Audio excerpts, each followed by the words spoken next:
शादी में कार्ड में लिखेगा अक़दे मसनून, और वो एक हदीस लिखेगा अन निकाह मिन सुन्नती। कार्ड पे तो ऐसा लिखेगा जैसे किसी वली की शादी हो रही है। सही बता रहा हूँ मैं, हकीकत बता रहा हूँ, किसी वली की शादी हो रही है। हाँ, मेरे पिसर के निकाह में शिरकत फरमाए, 2-4 शेर होंगे, बड़ी गाड़ी उर्दू होगी। ऐसा लगता है कि इसके घर में तो भाई शरीयत के खिलाफ एक काम ही नहीं हो रहा होगा, मगर जाके देखो तो रात में डांस पार्टी हो रही है। तो मेरी माँ बहनें भी कान खोल के सुन लें, जब भी कभी गर्मी का गुस्से का मसला हो तो ये भी बहुत आगे निकलती हैं। वो कहता है देख देख मान जा क्या कर लेगा तू। ये अपनी पे आती है, उस वक्त ताव दिलाती हैं। ताव नहीं दिलाना चाहिए, उस वक्त ठंडी हो जाओ, क्योंकि ये जहालत का इसके ऊपर भूत सवार है। जाहिल है, ये कुछ पता नहीं है क्या कर गुजरे, समझ रहे हैं आप। तो ये भी आगे बढ़ के कम नहीं रहती, तू क्या कर लेगा। अच्छा अब देख मैं बता रहा हूँ, देख चुप जा, नहीं चुपूंगी तो क्या कर लेगा, बस वही हो जाता है। ये हकीकत बता रहा हूँ मैं, ये बात हंसने की नहीं, बात हकीकत है ये। उस वक्त वो ठंडी हो जाए, उस वक्त वो ठंडी हो जाए। अगर उस वक्त वो कह रहा है, गुस्सा कर रहा है, तो थोड़ी सी तुम ठंडी हो जाओ। अगर तुम ठंडी हो जाओ तो शायद ये नौबत ना आए। मगर ये भी तो झांसी की रानी बनकर सबसे आगे दिखाती है। कभी तू कर क्या लेगा, तू कर क्या करेगा, मैं कह दूं तू क्या कहेगा, बस यही मामला है। ठीक है मेरे भाई, अगर दोनों में कभी कर्री नरम हो तो बीवी को चाहिए कि वो ठंडी हो जाए, और कभी कभी ये भी चाहिए कि शोहर जी भी ठंडे हो जाएं। ऐसा नहीं है कि हमेशा तुम ही गर्म रहो। हजरत उमर की बारगाह में एक सहाबी आए और वो अपनी बीवी की शिकायत करने। बीवी उनकी तेज थी जरा, तो बीवी तेज थी, लड़ती झगड़ती थी। कहा उमर से शिकायत करूंगा, उमर थोड़ा डांट देंगे तो वो जरा सही हो जाएगी। अमीरुल मोमिनीन उमर। हजरत उमर की बारगाह में आए, दरवाजे पे आके खड़े हुए तो क्या देखा, आज हजरत उमर की बीवी खुद जलाल में, हजरत उमर खामोश है वो जलाल में। तो ये वापस चले गए, यार हम अपनी बीवी की क्या शिकायत करें, यहाँ तो यही जलाल में। वो खामोशी से वापस चले गए। जब वो वापस गए ना, एक दिन कहा हुजूर मैं आपके दर पे आया था, मैं आपकी चौखट पे आया था, बीवी की शिकायत लेके आया था, मगर मैंने देखा तो आपकी बीवी खुद जलाल में थी। हजरत उमर ने फरमाया 10 मरतबा मेरा गुस्सा वो बर्दाश्त करती है तो 1 मरतबा उमर भी उसका गुस्सा बर्दाश्त कर लेता है। बेशक, सुभान अल्लाह, सुभान अल्लाह। 10 मरतबा वो मेरा गुस्सा बर्दाश्त करती है तो कभी 1 मरतबा उमर भी उसका गुस्सा बर्दाश्त कर लेता है। और ऐसा ही होना चाहिए, ऐसा ही नहीं कि हमेशा आपका गुस्सा वही बर्दाश्त करेगी। कभी आप भी कर लिया तो कभी वो भी कर लिया। हुन्ना लिबासुल लकुम व अंतुम लिबासुल लहुन। कुरान ने एक दूसरे का दोनों को लिबास बताया है। कभी बीवी को तुम ढांक लिया करो, कभी बीवी तुम्हें ढांक लिया करे। कभी बीवी की बुराइयों को तुम छिपा लिया करो, कभी बीवी तुम्हारी बुराइयों को छिपा लिया। यही इस्लाम बताता है। लोगों, बॉलीवुड तुम्हें जिंदगी का सलीका नहीं देगा, हॉलीवुड तुम्हें जिंदगी का सलीका नहीं देगा, हीरो हीरोइन तुम्हें जिंदगी का सलीका नहीं देगा। जलसे में आने वालों, आमीना का लाल तुम्हें जिंदगी का सलीका देगा। सुभान अल्लाह। देखो खुदा की कसम, आप फिल्म देख के सोचो मैं अपना घर बना लूं, नहीं बनेगा। आपका हो कि मैं मूवी देख के, सीरियल देख के घर बना लूं, नहीं बनेगा। इसलिए कि वो सब आर्टिफिशियल होता है, नबी की जिंदगी में सब कुछ ओरिजिनल होता है। सुभान अल्लाह। दारे तकबीर, दारे रिसालत, दारे वसीयत, बस लगे आला हजरत अल्लामा मुफ्ती गुलफाम रामपुरी साहिब किबला। भाई एक बात बताइए, आज जितने भी फिल्में बन रही हैं वो सब कुछ जो दिखाया जाता है क्या ओरिजिनल होता? सब लोकल। बोलो बात है कि नहीं है? सब झूठ, और हम उस झूठ के पैरोकार बन रहे हैं। मेरे नबी की जिंदगी में सब ओरिजिनल। देखिए, नबी अगर चाहते तो ओहद में दांत शहीद कराने की जरूरत नहीं थी। किसकी ताकत के नबी का दांत शहीद करे? है किसी की ताकत? नबी अगर पहाड़ को, ओहद पहाड़ को हुक्म दे देते तो सारे काफिरों को दबा देता।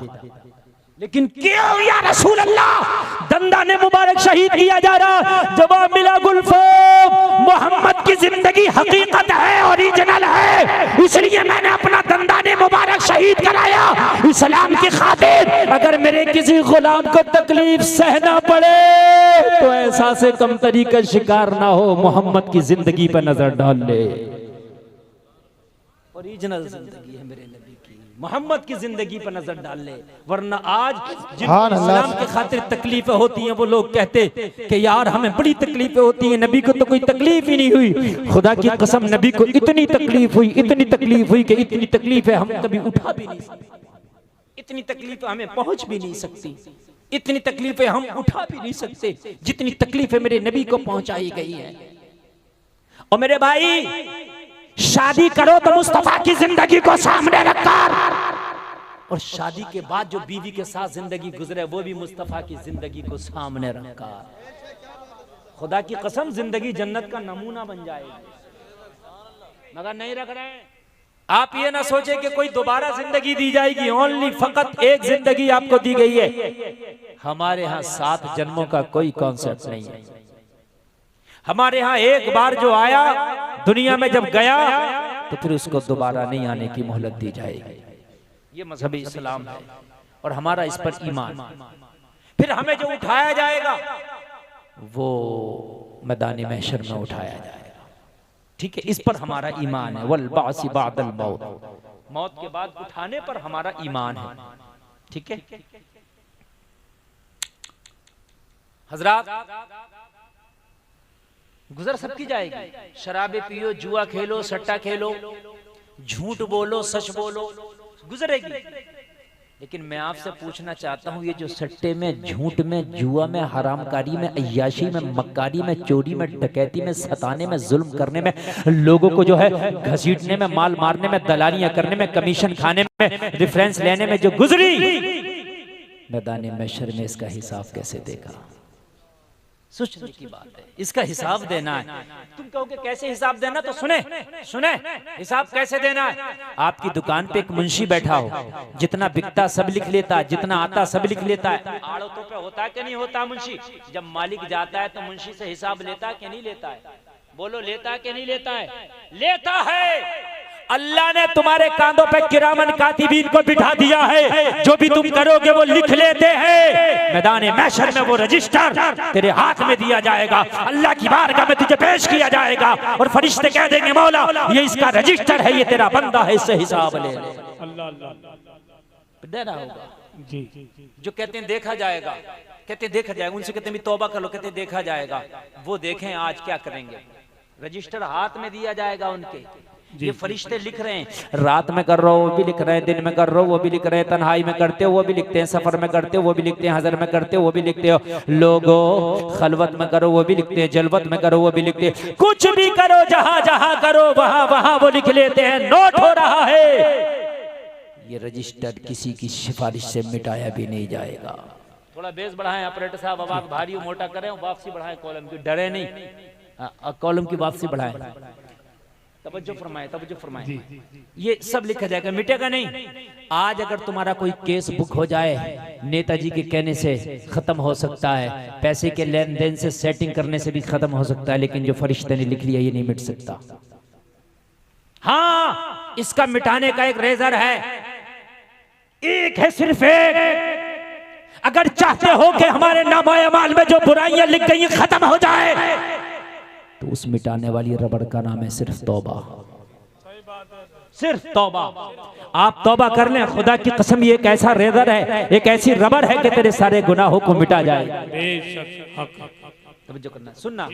अभी मेरी तकरीर खुशक चल रही है, आपको मजा नहीं आ रहा होगा, लेकिन मैं नी डाल रहा हूँ, ठीक है। और दूसरी एक चीज ये है मेरे भाई, दवा जितनी कड़वी हो उतना ही फायदा करती है। सही बात है, दवा कभी मीठी नहीं होती, ठीक है। हाँ, दवा कड़वी देख करके या मीठी देखकर नहीं पिया जाता, दवा इसलिए पिया जाता है कि शिफा हो, ठीक है। तकरीर मजे के लिए ना सुना करो, तकरीर इसलिए सुना करो कि इस्लाह हो। बात समझ रहे हैं कि नहीं समझ रहे? हमारा नफ्स मोटा हो गया, तकरीर में भी अगर मजा आएगा तो सुनेंगे, मजा नहीं आएगा तो नहीं सुनेंगे। लेकिन सुनिए मेरे भाई, अगर हम मजे मजे की सुनाएंगे तो कुरान में जहां जन्नत का जिक्र है जहन्नम का भी जिक्र है। कुरान में जहां इनाम का जिक्र है वहां अजाब का भी जिक्र है। कुरान में जहां रब का रहमान और रहीम का जिक्र किया गया है वहां कहार और जब्बार का भी जिक्र किया गया है। जहां पर रब के बारे में बताया ये गफूर रहीम है, वो सत्तारुल अयूब है, वो गफ्फारुज ज़ुनूब है, वहां ये भी बताया गया इन्ना अज़ाब रब्बिका लशदीद, तेरे रब की पकड़ बहुत सख्त है। बेशक। ये कौन बताएगा? ये भी तो मौलाना लोग बताएंगे ना। तो आप सुने ताकि हमारी इस्लाह हो और हम अच्छे अमल करने लगे और आगे से गुनाह ना करें। आज इंशाल्लाह ऐसी तकरीर सुना के जाऊंगा, आप परसों तक नहीं बरसों तक याद रखेंगे इंशाल्लाह, है ना। आप जो सोच कर आए हैं, बड़ी मोहब्बत में आए हैं आप। कुछ लोग शायद पहली बार मुझे लाइव सुन रहे होंगे, मोबाइलों पर, यूट्यूब पर तो आपने सुना होगा। इंशाल्लाह आप याद रखेंगे और शादी के हवाले से कुछ ऐसा सुना करके जाऊंगा कि इंशाल्लाह तुम्हारी नस्लें याद रखेंगे इंशाल्लाह। बोल इंशाल्लाह। अल्लाह सलामत रखे आप लोगों को। चूंकि आप काफी देर से सुन रहे, थके तो नहीं है ना? नहीं। माशाल्लाह। मौलाना इस्लाम नबी साहब का भी आपने कलाम सुना, बहुत जबरदस्त कलाम पढ़ते हैं ये, और जो है मेरे बाद भी आप कलाम सुनेंगे। ठीक है, आप जम करके बैठिए और कुछ लेकर के जाइए। तो जिंदगी तो गुजरना है ना। रंगून के कैद खाने में मुगलिया सल्तनत का आखिरी बादशाह ये दो शेर कह के गया, उम्रे दराज मांग कर लाए थे 4 दिन, 2 आरज़ू में कट गए 2 इंतजार में। है हाय लोगों, जिंदगी तो कटी जाएगी, कटी जाएगी। अगर आप करोड़पति हो जब भी कट जाएगी, लखपति हो तब भी कट जाएगी, गरीब हो तब भी कट जाएगी, 1 टाइम खाना मिलता तब भी कट जाएगी, 3 टाइम खाते हो तब भी कट जाएगी, 5 टाइम खाओगे तब भी कट जाएगी, 2-4 दिन ना खाओगे तब भी कट जाएगी, है ना। जो रोजा रखते हैं उनके भी रमजान का 1 ही महीना गुजरता, जो नहीं रखते उनका भी गुजरता दोनों का है। लेकिन इस बेवकूफ से पूछ जिसने रोजा नहीं रखा, तुझे क्या मिला? गुजर तो तेरा भी गया। या तो ये होता कि हजरत हमारा 1 महीना ड्यू अभी रखा हुआ है, अभी एडवांस में, ये बाद में जिएंगे हम। ये महीना जो हमने रमजान के रोजे नहीं रखे, ये महीना बच गया, बाद में जिएंगे। तुम तो मर जाओगे, 1 महीना पहले रोजे रख लिए, हम जिएंगे, बचा के रख लिया। मिसाल के तौर पर 100 रुपए मेरे पास भी, 100 रुपए तेरे पास भी, तुमने खर्च कर लिए, मैंने बचा के रख लिए, मैं खुश हूं। तुमने कर लिए, मैं बचा के रख लिए, जब चाहूंगा खर्च करूंगा। ऐसा तो नहीं है ना। बेरोजादारों का भी रमजान का महीना गुजरा और रोजादारों का भी गुजरा। बोलो बोलो, गुजरा क्या नहीं गुजरा? तो इस मक्कार से पूछ कि तुझे क्या मिला, बता तुझे मिला क्या? कुछ नहीं मिला। खुदा की कसम, रोजा रखने के बाद में इंसान की बदन की इस्लाह होती है, कमजोरियां दूर होती है। रोजा रखने से इंसान बीमार नहीं होता, कमजोर नहीं होता, बल्कि रोजा रखने के बाद इंसान सेहतमंद हो जाता है। नारे तकबीर, नारे रिसालत। सेहतमंद। आप कहोगे सर तो उल्टा कह रहे हो, आप कहोगे उल्टा करो। मैं उल्टा नहीं कह रहा हूँ, सीधा कह रहा हूँ। आज जिस डॉक्टर के पास जाओ, वजन बढ़ गया, कहेगा डाइट पे जाओ, खाना कम करो, फिट रहना, खाना कम करो। डॉक्टर कह रहा कि नहीं कह रहा? फिट रहना तो खाना कम करो, खाना कम करो, फिट रहोगे, खाना कम करो, फिट रहोगे। तो जब खाना कम करके ही फिट रहेंगे तो 1 महीना रोजा रख के कितना फिट रहेंगे? वाह वाह वाह वाह, क्या बात है, क्या बात है। 1 महीना रोजा रख ले तो कितना फिट रहेंगे। और मेरे भाई बात सुन ले, खा के मर जाएगा, भूखा रह के नहीं मरेगा। जाओ 2 दिन का फाका रह लो, मेरी गारंटी है नहीं मरोगे। 2 दिन के फाके से नहीं मरो, 3 दिन भी फाका रह लो नहीं मरोगे। ज्यादा खा लो 1 दिन में मर जाओगे, हकीकत बात है? ज्यादा खा के मर। हर हकीम, हर डॉक्टर यही कहता है, भाई कम खाओ, कम खाओ भाई, कम खाओ। समझ रहे हैं आप? तो रोजा रखना, तो अभी तो अमेरिका के डॉक्टरों ने एक अपनी रिसर्च पेश की है कि जो रोजा रखेगा उसको कैंसर के मर्ज के चांसेस कम हो जाएगा। अभी पेश की है कि कम हो जाएंगे। क्यों?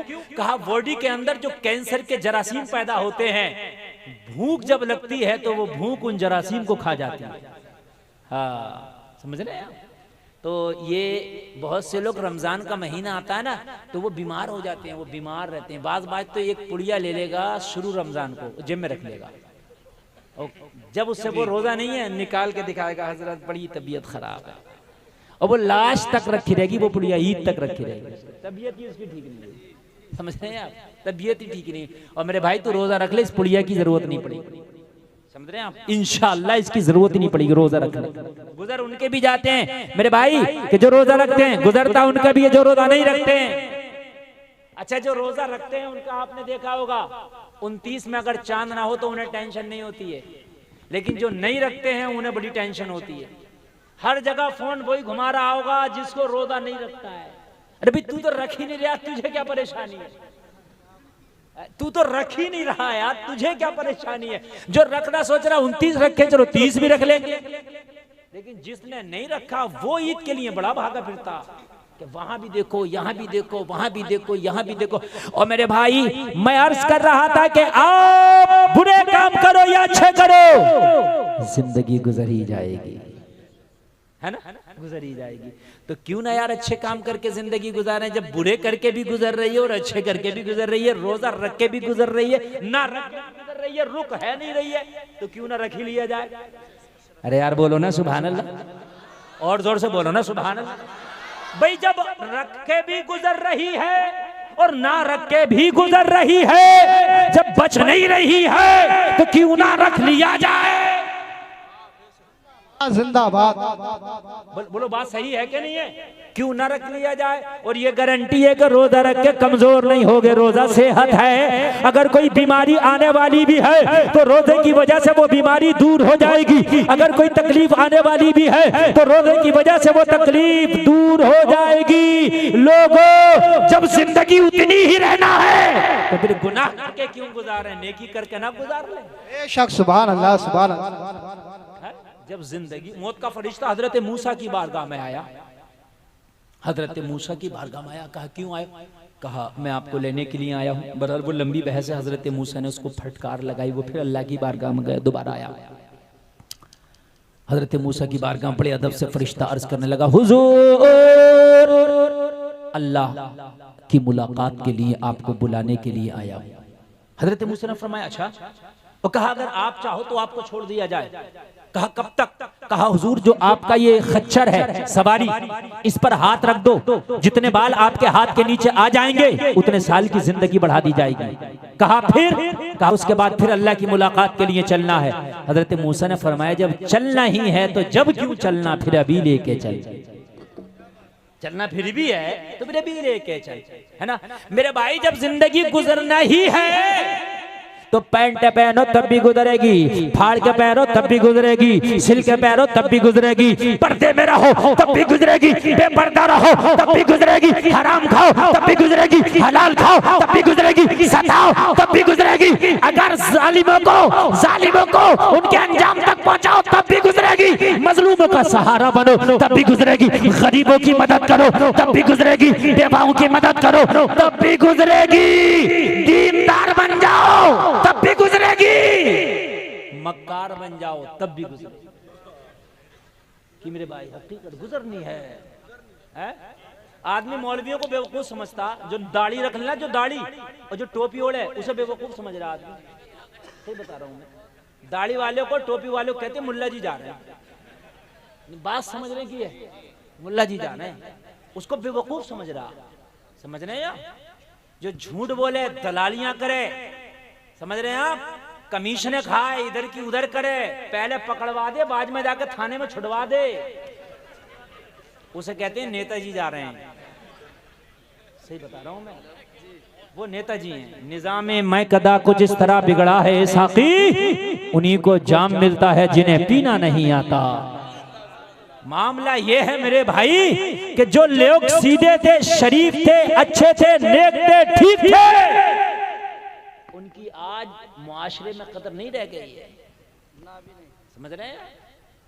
और मेरे भाई जो बहुत तेज हैं, झूठे हैं, दलाल हैं, मुआशरा उनको बड़े लगे हाथों ले रहा है। अजीब मामला। इसीलिए आज हम तबाही के दहाने पर खड़े हैं। तलाक का मैटर नेताजी सुलझाने, तलाक का मैटर दरोगा जी सुलझाने। दरोगा को क्या पता कौन सी मुगल्लदा है, कौन सी रजवी है? दरोगा को पता है कि किस तलाक में जो है 4 महीना 10 दिन इद्दत होगी, जिंदगी कितनी होगी, मुर्दा की कितनी होगी। ये मौलवी को पता, मगर मौलवी की नहीं मानेगा, यूं नहीं मानेगा। मौलवी गाली तो नहीं बक रहा है, ऐसा 2 डंडे तो नहीं मार रहा मौलवी। दरोगा 2 गालियां बकेगा, 2 डंडे मारेगा, 5000 लेगा, उसकी मान रहा। हकीकत बता रहा हूं मैं। अगर मौलवी की मानता तो आज ये नौबत ना आती, इतनी तलाक भी ना होती। जितनी हो रही है इतनी होती भी नहीं। समझ रहे हैं आप? तलाकों के मामले में खुदा की कसम, तलाक का ये मैटर ऐसा है कि मौलवी ही इसको समझा सकता है, इसको सुलझा सकता है, इसका मसला भी मौलवी ही बता सकता है। ना नेताजी के बस की है, ना दरोगा जी के बस की। लेकिन कौन आलिमों को बुला रहा है? कितनी तलाकों में आलिमों को बुला रहे हैं। खुदा की कसम अगर आलिम को बुलाओ तो तलाक ही ना हो। तलाक का मैटर ऐसा है कि ये हमारे अवाम में मशहूर है कि तलाक दो तो 3 बार से कम में तलाक होती नहीं है, कम से कम 3 बार देगा, और 3 बार देने के बाद फिर मौलवी को फोन लगाएगा, वो हजरत गुस्से में मैंने दे दी। अबे गुस्से में ही तो तलाक दी जाती है, प्यार में कहां दी जाती है? अब 3 बार देने के बाद तू फोन कर रहा, मौलवी क्या करे? अब मौलवी क्या करे? है अब रास्ता निकालो। मौलाना गुलफाम के पास फोन किया, हमने कहा हो गई, खतरनाक वाली हो गई। मौलाना हनीफ के पास फोन किया, हजरत आप बताइए, इन्होंने भी कहा हो गई, तो मौलाना इस्लाम नबी को लगा दिया, हो गई। मतलब कैमरी लगाया, मुरादाबाद लगाया, रामपुर लगाया, बिलासपुर लगाया, अब इतना परेशान है। पहले किसी एक मौलवी को भी लगा देता तो खुदा की कसम तलाक अगर होती भी तो इतनी हार्ड वाली ना होती। तलाक के भी दर्जे हैं। पहले तो तलाक दो मत, पहले तो तलाक दो मत, इसलिए कि अल्लाह को जायज कामों में अगर कोई काम नापसंद है तो तलाक का जायज है, मगर नापसंद है। मेरी माँ बहने भी गौर से सुने, बिल्कुल एक एक जुमले पे तवज्जो, इसलिए कि ये मर्द औरतों का दोनों का मामला है, समझ रहे हैं आप, दोनों का मसला है। और मैं जो सुना रहा हूँ, तकरीर तो मेरी शुरू अभी होगी, अभी जो मैं बता रहा हूँ ये जरूरी बातें बता रहा हूँ, समझ रहे हैं आप। शादी से पहले की मैं ये बात बता रहा हूँ। देखो भाई, बंदूक लो तो बंदूक को रखने का पहले वो सीखो कैसे रखी जाती है। हर जगह उठा के नहीं गोली मारी जाती है। हाँ, बंदूक खरीद रहे हो ना तो पहले उसके लिए सीखो, भारी भरकम बनो। तलाक का मामला औरतों पर अल्लाह ने क्यों नहीं रखा? इनके बस की बात ही नहीं है, ये तलाक को रोक लें, नहीं रखा अल्लाह ने, मर्दों पे रखा। वरना कोई मर्द ऐसे नहीं होता जिसकी 100-200 तलाक ना हो गई होती, हकीकत बात है। हाँ, हर बात पे तलाक, इसलिए अल्लाह ने मर्दों के हाथ में रखा है कि बर्दाश्त का मादा ये कम देगा, मगर आज के मर्द भी औरतों से कम नहीं हो रहे हैं।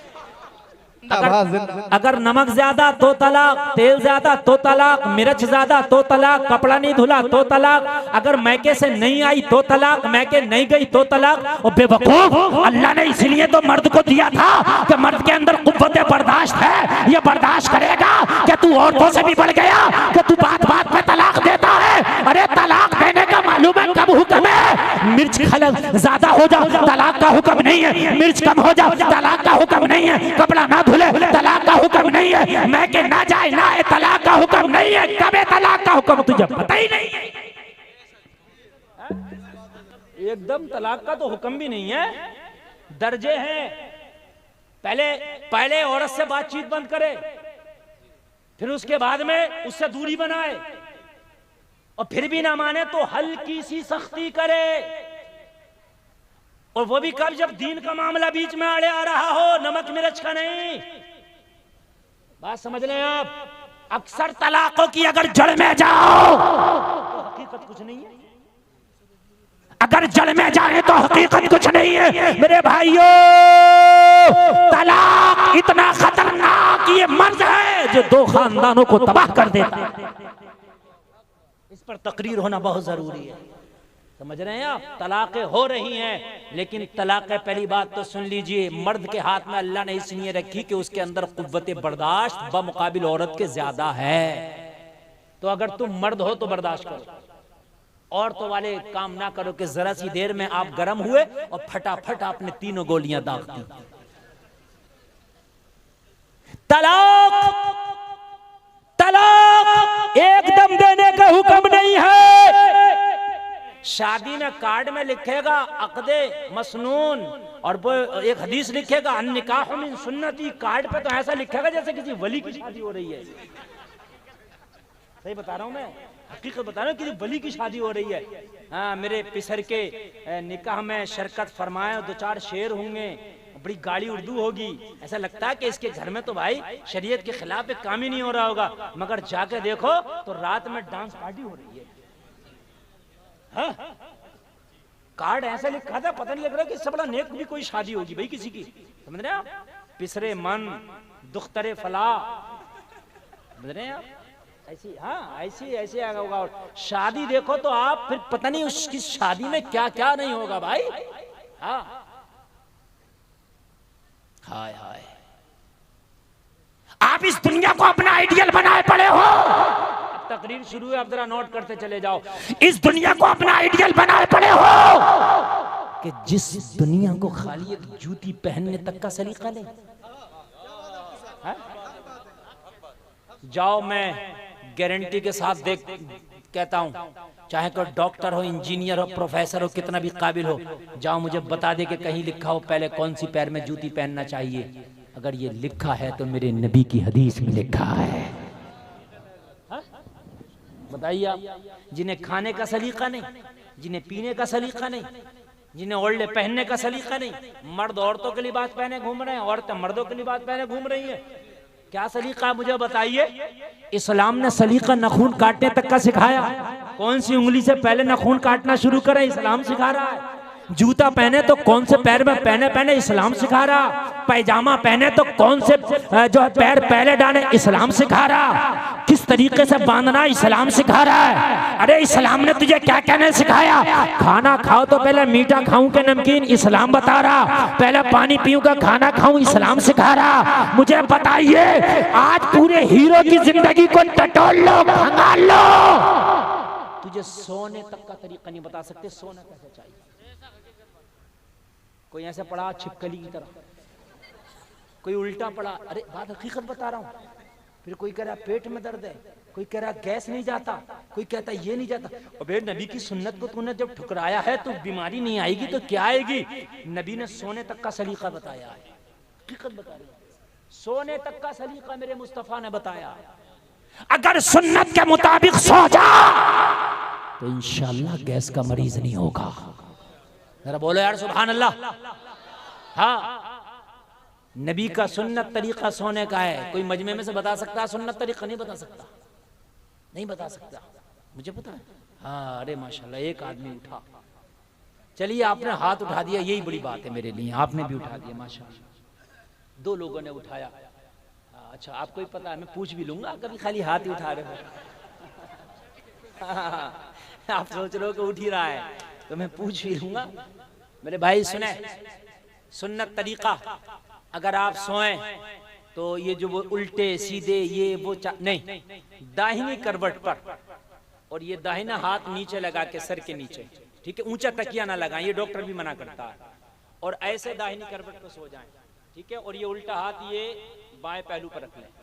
यह है सुन्नत तरीका। समझ में बात आ गई? आ गई कि नहीं आ गई? तरीका समझ गए कि नहीं समझ गए? इस तरीके से सोना, ठीक। और सोने से पहले एक बार आयतल कुर्सी पढ़ लें। और कुछ लोगों को याद नहीं होगी तो वो अऊज़ु बिल्लाहि मिनश शैतानिर रजीम, और ये भी याद ना हो, ये तो खैर याद ही होगा, या अजान पढ़ लें। इंशाअल्लाह गंदा ख्वाब और शैतान आपके ख्वाब में नहीं आएगा इंशाअल्लाह। बात समझ में आ रही है कि नहीं आ रही है? इस तरह के सोने में राहत है। फिल्म का हीरो नहीं बता सकता, अगर बताया हो तो मुझे बताइए कौन सी किताब में लिखा, नहीं बता सकता, ठीक है। आप इस तरह से अगर सोएंगे तो हार्ट बाईं तरफ होता, दिल किधर होता है? ये बाईं तरफ। और ये जो है दबेगा नहीं, ये ऊपर बिल्कुल खुला हुआ रहेगा, और आप सोते रहेंगे, दिल आराम से अपना काम करता रहेगा। ये उल्टा हो जाएगा, ऊपर हो जाएगा, नहीं काम करता रहेगा, नहीं रहेगा। बोलिए, खाने को हाजमा करने की 4 चीजें होती हैं, liver, pancreas, gall bladder, kidney. ये 4 चीजें खाने को हाजमा करती हैं। तवज्जो है कि नहीं है? मैं मौलवी नहीं हूँ, मौलाना इसहाक का शागिर्द भी हूँ। बहुत बड़े हकीम है मौलाना इसहाक साहब, हमारे उस्ताद, लाला नगले में रहते हैं, आपके पड़ोस में। बहुत बड़े हकीम भी हैं और बहुत बड़े आलिम भी हैं। अल्लाह उनकी उम्र में बरकतें अता फरमाए। बहुत बड़े, हकीकत बता रहा हूँ, ओरिजिनल हकीम वही है। हाँ, आज का हकीम जो है हकीम नहीं है। आज का हकीम जो है वो देख देख के और वो जो है ये करके करता, वो ओरिजिनल हकीम है। मेरा तो 1 साल से टाइफाइड नहीं जा रहा था यार, एक बार मुलाकात हुई, देसी दवा दी, चला गया। हाँ, मैं मान गया शेख को। तो ये 4 चीजें हाजमे में काम आती हैं, ठीक है। पेनक्रियास इधर होता है लेफ्ट साइड में, इसके अंदर एक तरह का अर्क होता है, ये टपकाता है, नहीं पित्ता अलग है, पित्ता अलग है। पित्ते को गॉल ब्लैडर बोलते हैं, वो अलग है। पेनक्रियास अलग है, ये शुगर को मेंटेन करता है। शुगर का सारा दारोमदार पेनक्रियास से, ठीक है। ये शुगर को मेंटेन यही करता है, हाजमे में यही मेंटेन करता है। ये बहुत कम लोगों को पता होता है कि ये क्या चीज है, ठीक है। ये ज्यादा अल्कोहल लेने से, सिगरेट पीने से इस पर बहुत ज्यादा असर पड़ जाता है। तो मेरी बात सुने, जब आदमी सोता है ना तो ये इधर लगा हुआ, इसका मुंह इधर है जैसे मेरी उंगली, ठीक है। ये अरक टपकाता है। जब आदमी सो जाएगा दाहिनी करवट पे तो इसका मुंह नीचे को हो जाएगा। जब नीचे को हो जाएगा तो अरक टपकाने में आसानी हो जाएगी, ठीक है। और जब हम उल्टी साइड से जाएंगे तो ये ऊपर हो जाएगा इसका मुंह, तो अरक टपकाने में सख्ती और मुश्किल हो जाएगी। इसलिए मुस्तफा की हर सुन्नत में हिकमत है, हर सुन्नत में अल्लाह की रहमत है। क्या बात है, सुभान अल्लाह सुभान अल्लाह। मानो या ना मानो, हर सुन्नत में हिकमत है, हर सुन्नत में अल्लाह की रहमत है। जोर से बोलो, अल्लाह की रहमत है, रहमत है। आप मानो या ना मानो ओ लोगो, आप सुन्नत के मुताबिक जिंदगी गुजार के देखना, दिल को सुकून आ जाएगा, दिल को करार आ जाएगा, कमाई में बरकत आ जाएगी, घर के अंदर तेरे रौनक पैदा हो जाएगी। और तुम अपने घरों में बॉलीवुड और हॉलीवुड के कैरेक्टर को प्ले करो, अपने घरों में बेपर्दगियां लेके आओ, अपने घरों में बेपर्दगियां करो। जलसे में आने वालों, जाहिरी तौर पर तुझे अच्छा जरूर लगेगा, मगर खुदा की कसम अपने दिल से पूछना, तेरे दिल को सुकून नहीं मिलेगा। अगर दिल को सुकून है तो मोहम्मद रसूलुल्लाह की सुन्नतों को अपनाने में। क्या बात है। नारे तकबीर, नारे रिसालत, नारे गौसियत, बस लगे आला हजरत ख्वाजा का हिंदुस्तान, पिपलिया का सुन्नी मुसलमान, नारे हैदरी। कम लगाओ जरा, ये कलंदर आदमी है, ठीक है। ये ऐसी उलमा से मोहब्बत करते हैं, बेचारे जलसों में आ जाते हैं ये। हाँ, इनकी हरकत को देख के ये मत सोचना मौलाना क्या कर रहे हैं। ये मौलाना आदमी नहीं है, ये सादा आदमी है। तो तवज्जो फरमाएं आप। अब मैं जो आपको बताने जा रहा हूँ,